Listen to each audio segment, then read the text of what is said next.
lọ́jọ́ kẹtàlá oṣù kẹrin ọdún 1971 ẹ gbọ́ mi lẹ́ẹ̀kan sí o ọjọ́ kẹtàlá oṣù kẹrin ọdún 1971 ìyẹn di 13th of April 1971 ní ìṣẹ̀lẹ̀ ńlá ìṣẹ̀lẹ̀ má ní gbàgbé ìṣẹ̀lẹ̀ gbàǹkọ̀gbé inú máa ṣẹlẹ̀ lórílẹ̀‐èdè yìí nígbà tí wọ́n mú gbajúgbajà olóṣèlú ilẹ̀ Yorùbá tó gbajúmọ̀ bíi Ṣàní Ẹlẹ́ta tí wọ́n mú ìyẹn olóyè Samuel Táíwò Ọ̀rẹ́dẹ̀yìn tí wọ́n mú fún ẹ̀sùn ìdigunjalè tí wọ́n sì jù sẹ́wọ̀n. bí ẹ bá fẹ́ mọ̀ bí a ṣe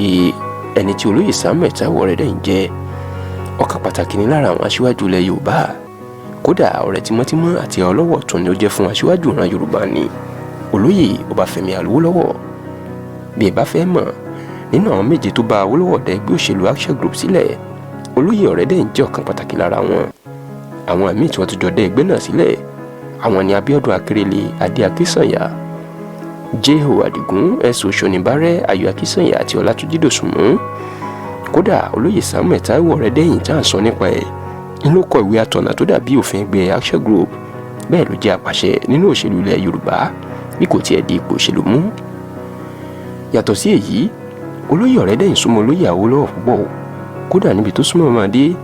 nígbà tí Ṣẹ́gun ọmọ Awólọ́wọ̀ kú olóyè Ọ̀rẹ́dẹ̀yìn ni wọ́n ní kó túfọ̀ fún bàbá náà. bí ènìyàn bá lóun kò mọ olóyè Ọ̀rẹ́dẹ̀yìn nílẹ̀ Yorùbá láti nǹkan bí ọdún 1950 wá sókè àti pé wọ́n ṣẹ̀ṣẹ̀ bí olúwa rẹ̀ ni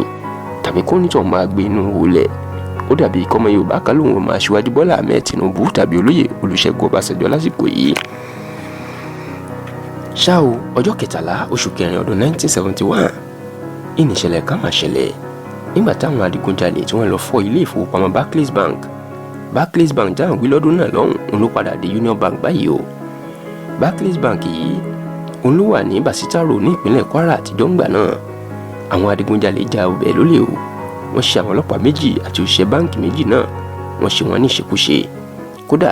ọ̀kan nínú àwọn òṣìṣẹ́ báǹkì náà padà kú. lẹ́yìn èyí làwọn adigunjalè náà jẹ ẹgbẹ̀rún mẹ́tàlá owó pọ́n yún 13,000 pounds tó jẹ́ owó ńlá nígbà náà ni wọ́n jí kó nínú báǹkì Barclays Bank o. ìṣẹ̀lẹ̀ yìí mì gbogbo Nàìjíríà lábẹ́ ìṣàkóso ọ̀gágun Yakubu Gowon títí tí ọ̀gá àgbà ọlọ́pàá Nàìjíríà ìyẹn Inspector General of Police nígbà náà ọ̀gbẹ́ni Kamsalem tó sì pàṣẹ pé kí wọ́n bẹ̀rẹ̀ ìwádìí ní kíákíá láti mú àwọn tó ṣiṣẹ́ ibi náà. lẹ́sẹ̀kẹsẹ̀ ni kọmíṣánná ọlọ́pàá ìpínlẹ̀ Kwara àgbà náà ọ̀gbẹ́ni Sunday Adéwùsì tó jẹ́ ọmọ bíbí ìlú Ògbómọ̀ṣọ́ ní ìpínlẹ̀ Ọ̀yọ́ inú màmú iṣẹ́ ṣe kò pẹ́ rárá tí ọwọ́ fi tẹ olórí àwọn adigunjalè náà orúkọ ẹ̀ sì máa jẹ́ Felix Dume. bí wọ́n ṣe mú Felix Dume tí wọ́n fọ̀rọ̀ wá lẹ́nu wò inú máa bẹ̀rẹ̀ sí ní máa kà bòròbòrò bí àjẹ́ tó jẹ èpo ọbọ̀ o. ó sì dárúkọ àwọn ọ̀gá ọlọ́pàá mẹ́ta kan ní ẹ̀ka ọ̀tẹlẹ̀múyẹ́ ní ìlú Ìbàdàn ìyẹn Patrick Njovens Yusufu Bello àti Amusa Abidogun ó láwọn náà mọ̀ nípa ìdigunjalè náà. nígbà tí kàyéfì ńlá yóò wá ṣẹlẹ̀ tí ẹnu yóò ya gbogbo ọmọ Nàìjíríà àti ọmọ Yorùbá ìníwọ̀nyí Felix máa dárúkọ olóyè Samuel Táíwò Ọ̀rẹ́dẹ̀yìn ìyẹn gbajúmọ̀ olóṣèlú táyé ń wárí fún olóòn náà mà nípa ìdigunjalè náà. ṣàgbá fọ́ Ọ̀rẹ́dẹ̀yìn kẹ̀ kò gbọdọ̀ jẹ́ bẹ́ẹ̀ bóyá orúkọ papọ̀ ni o bóyá wọn purọ́ mọ́ ni o gbogbo ọ̀rọ̀ yìí làwọn èèyàn sọ nílẹ̀ Yorùbá nítorí pé yàtọ̀ sí pé gbajúmọ̀ olóṣèlú àti ọlọ́wọ̀ ọ̀tún Awólọ́wọ̀ ni olóyè Samuel Ọ̀rẹ́dẹ̀yìn láàrin ọdún 1942 sí ọdún 1962 mọ́tò 9 ni bàbá ìtì rà bẹ́ẹ̀ ló kọ́ ilé 4 síbàdàn àti 2 sí Èkó kí wàá ní bàbá náà tó fẹ́ wá nídìí ìgunjalè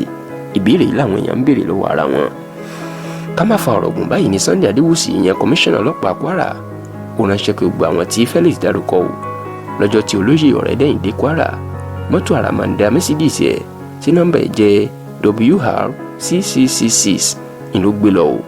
níṣẹ́ ló bá ògbólógbòó ọmọ ta kan tó jẹ́ ọmọlẹ́yìn ẹ̀ ìyẹn Mustapha Adigun tí gbogbo ọmọ Yorùbá mọ̀ sí Bàdíwá tàbí Tàfàgìrìpá ní àkúlò àwọn ọlọ́pàá. ṣé Tàfàgìrìpá ó jẹ́ ọmọlẹ́yìn àti tọ́ọ̀gì Ọ̀rẹ́dẹ̀yìn níṣẹ́ ló máa kó bọ̀ gẹ́ ẹ̀ ó ní lọ́jọ́ tí wọ́n fẹ́ ṣe ìdigunjalè náà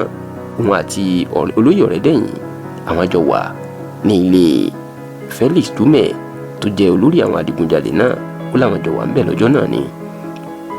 Tàfàgìrìpá ó tútú àṣírí Ọ̀rẹ́dẹ̀yìn ọ̀gẹ́ o ó ní gbogbo àwọn tí Felix dárúkọ ni làwọn jọ mú ilẹ̀ lọ́jọ́ náà táwọn sì gbà wó níṣe ni orí olóyè Ọ̀rẹ́dẹ̀yìn tó jẹ́ olóyè ńlá nílùú Ògèrè Rẹ́mọ ní ìlú abínibí ẹ̀ ní ìpínlẹ̀ Ògùn inú orí ẹ̀ má fò lọ tó sì ń búra pé òun kò mọ nǹkan kan nípa ń tàn sọ òun fẹ́ fi kọ́ òun bá òun ni. lẹ́yìn ìṣẹ̀lẹ̀ yìí wọ́n máa gbé olóyè Ọ̀rẹ́dẹ̀yìn àti gbogbo àwọn afurasí yìí wọ́n gbé wọn lọ sílé ẹjọ́ o. bẹ́ẹ̀ ni onídàájọ́ Mọ́rádéyọ̀ Adéṣiyàn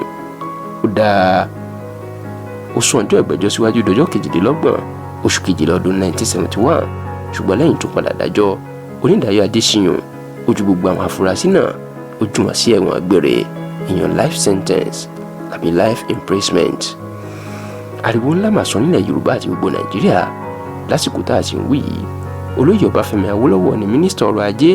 àti igbákejì olórí orílẹ̀-èdè yìí ọ̀gágun Yakubu Gowon nígbà náà ṣùgbọ́n tí Awólọ́wọ̀ tiẹ̀ dá sí rárá. lọ́jọ́ kẹta oṣù karùn-ún ọdún 1973 ìyẹn the 3rd of May 1973 ni wọ́n gbé ẹjọ́ ènìyàn olóyè Ọ̀rẹ́dẹ̀yìn àtàwọn afurasí ẹgbẹ́ ẹ̀ ni wọ́n pe ẹjọ́ kòtẹ́milọ́rùn o ṣùgbọ́n onídàájọ́ kúkà tó dájọ́ náà ó tún ní kí wọ́n lọ ṣẹ̀wọ̀n gbére ni o gẹ́gẹ́ bí ilé ẹjọ́ àkọ́kọ́ ṣe dájọ́. gbogbo àwọn ọ̀rẹ́ olóyè Ọ̀rẹ́dẹ̀yìn nínú ẹgbẹ́ Action Group látòrí Awólọ́wọ̀ ni wọ́n pa gbajúmọ̀ olóṣèlú yìí tí wọn kò dá sí i ṣùgbọ́n àsìkò ìjọba Alhaji Shehu Shagari ìní olóyè Ọ̀rẹ́dẹ̀yìn ló máa padà gba òmìnira nígbà tí igbákejì Shagari